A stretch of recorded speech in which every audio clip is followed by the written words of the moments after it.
আসসালামু আলাইকুম। আপনারা স্ক্রিনে যে গাছটি দেখতে পাচ্ছেন সেটি হলো সর্পগন্ধা।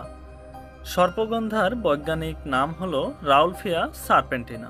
রাউলফিয়া শব্দটি এসেছে জার্মান উদ্ভিদ শারীরবিদ ও চিকিৎসক রাউলফিয়ার নাম থেকে এবং সারপেন্টিনা ইতালি শব্দ যার অর্থ হলো সাপ। হয়তো এখান থেকেই আমাদের সমাজের যত কুসংস্কারের শুরু। যেমন আমাদের সমাজে প্রচলিত আছে নেউল যখন সাপের সঙ্গে লড়াই করে তার পূর্বে এই সর্পগন্ধা গাছের পাতা চিবিয়ে খায়, ফলে সাপের বিষ তার কোনো ক্ষতি করতে পারে না।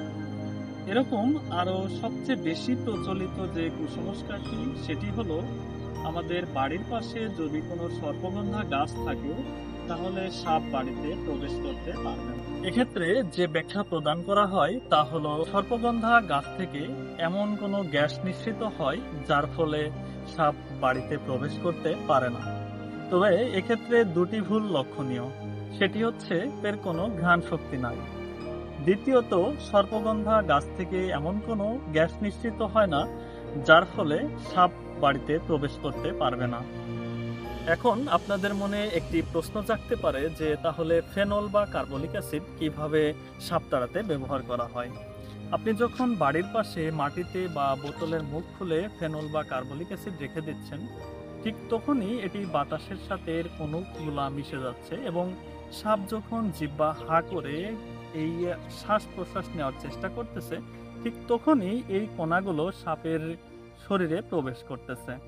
সাপ কেমিক্যালের প্রতি অত্যাধিক সেনসিটিভ হওয়ার কারণে সে যখন জিভ হা করে এই কেমিক্যালটা তার শরীরে প্রবেশ করতেছে, এই প্রক্রিয়াকে বলা হয় ফ্লেমেন রেসপন্স। আর এভাবেই সে কেমিক্যালের প্রতি সেনসিটিভিটি প্রকাশ করতেছে। সুগন্ধা গাছ সাপ তাড়াতে ব্যবহৃত না হলেও এর অনেক ভেষজ উপকারিতা রয়েছে।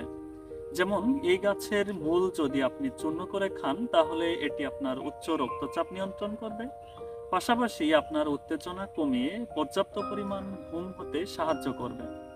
এছাড়াও আপনার শারীরিক দুর্বলতা কাটাতে এর মূল অনেক উপকার দেবে। ধন্যবাদ। ভিডিওটি ভালো লাগলে লাইক, কমেন্ট এবং শেয়ার করতে ভুলবেন না।